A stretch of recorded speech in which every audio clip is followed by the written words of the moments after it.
ना तो वर्मा भैया, ना मैं, ना मेरे हस्बैंड हमको आपके साथ तो फोर्स करने वाले हैं नहीं। हम तो खाली एक नॉलेज शेयर कर रहे हैं कि भाई ये चीज़ ऐसे ऐसे होती है, आपको समझ में आए तो अपने चेंजेस कुछ कर सकते हैं। उसके लिए सबसे पहले ज़रूरी है कि चीज़ों को समझें और उसके बाद में फिर उसको थोड़ा बिलीफ सिस्टम को चेंज भी करना पड़ेगा। ये खाली नमस्कार।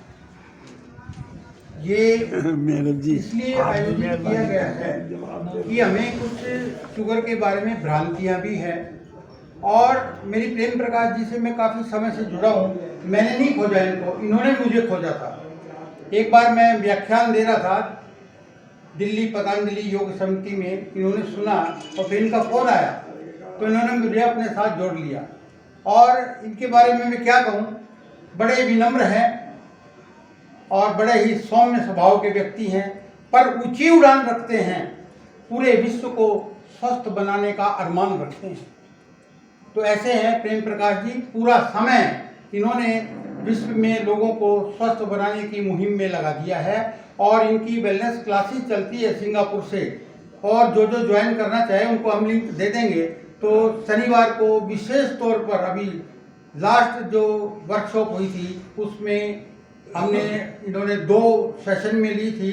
जैसे आप सबको एंजाइटी है, डिप्रेशन है और स्ट्रेस है जो कि बीमारियों का कारण है, उसके कारण और निवारण जिस गहनता से ये बताते हैं वो बड़ा ही रोचक और समझदारी का काम है, जिसको अगर हम समझ लें तो हम भी अपने जीवन में बहुत सी बीमारियों से मुक्त हो सकते हैं।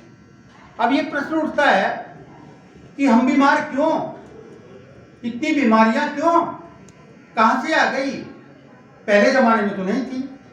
मैं 74 ईयर्स ओल्ड, लेकिन परमात्मा की कृपा है, आप लोगों की दुआएं, मैं बिल्कुल स्वस्थ हूँ। No diabetes, no blood pressure, nothing, everything is normal.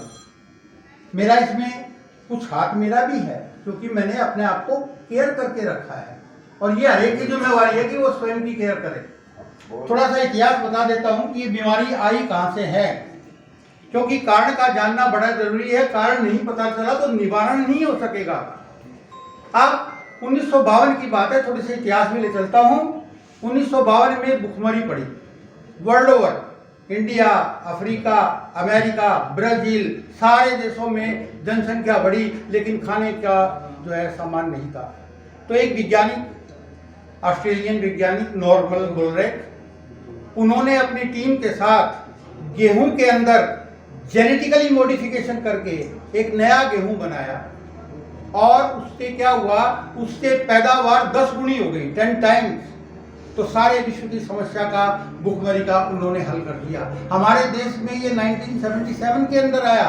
अभी जिन वैज्ञानिकों को एक भारत रत्न का अवार्ड दिया गया है, उनका वो लेके आए थे इंदिरा गांधी रिजीम के टाइम में, और वो बीज जब भारत में आया तो भारत में भी ये भुखमरी की समस्या बिल्कुल खत्म हो गई और आज तो गेहूं बहुतायत में है।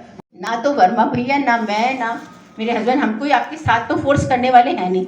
हम तो खाली एक नॉलेज शेयर कर रहे हैं कि भाई ये चीज़ ऐसे ऐसे होती है, आपको समझ में आए तो अपने चेंजेस कुछ कर सकते हैं। उसके लिए सबसे पहले ज़रूरी है कि चीज़ों को समझें और उसके बाद में फिर उसको थोड़ा बिलीफ सिस्टम को चेंज भी करना पड़ेगा। ये खाली हम ये नहीं कहते रहे कि जी वो करते थे तो हम भी करें, क्योंकि टाइम चेंज हो गया है। आज का पोल्यूशन, आजकल की एनवायरनमेंट, क्लाइमेट चेंज आप देख रहे हो, सारी सब्जियां फल जेनेटिकली मॉडिफाइड आ रहे हैं, तो एनवायरनमेंट का भी चेंज हो गया है, इसलिए हमें चेंज करना पड़ेगा। तो ये सबसे इम्पॉर्टेंट बात है। अब मैं आपको बस क्योंकि तो मैंने बता दिया कि सबसे ज़्यादा इम्पॉर्टेंट रोल है खाने का। 80% जो हमारी गुड हेल्थ के लिए लाइफस्टाइल के अंदर जीन्स का रोल तो ऑलमोस्ट 0 है। आप लोगों ने सुना डाउन सिंड्रोम होता है, कुछ बच्चे जन्म से ही थोड़े इंटेलेक्चुअली होते हैं, डाउन सिंड्रोम, वो जीन्स की वजह से होता है। जिस बच्चे में 46 की जगह 47 क्रोमोसोम होते हैं वो डाउन सिंड्रोम कंडीशन है, वो जेनेटिक कंडीशन है। उसमें नहीं आप कर सकते, आप चाहे ये खिला लो चाहे ये खिला लो, उसमें तो फिर मैनेज ही करना पड़ता है ना। लेकिन जो हम सब इस कमरे में बैठे हैं, हमारे सबके 46, हमारे में कोई जेनेटिक प्रॉब्लम नहीं है, हमारी लाइफस्टाइल की प्रॉब्लम है।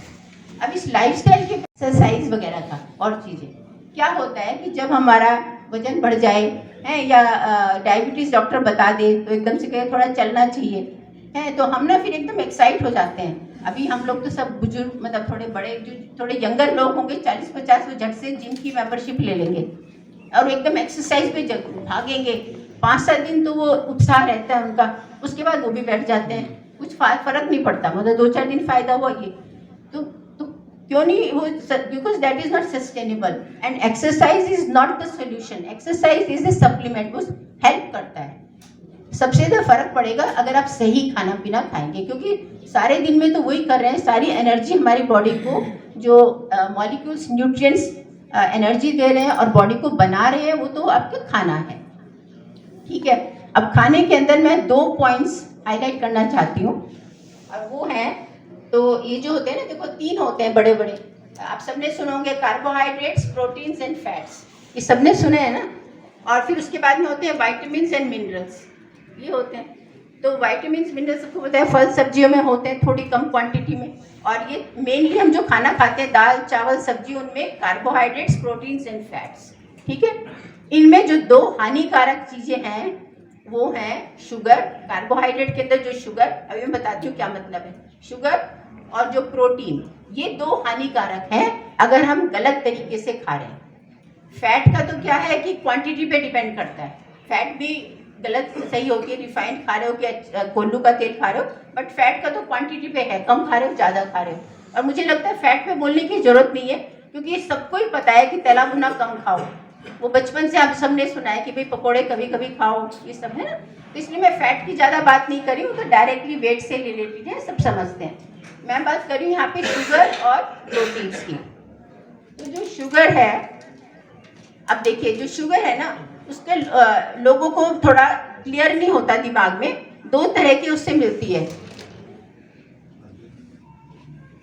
अब आप समझो जो शुगर है, अब जैसे मान लीजिए कि यहाँ पे शुगर रखिए, मतलब ये चीनी रखिए जो चाय में डालेंगे,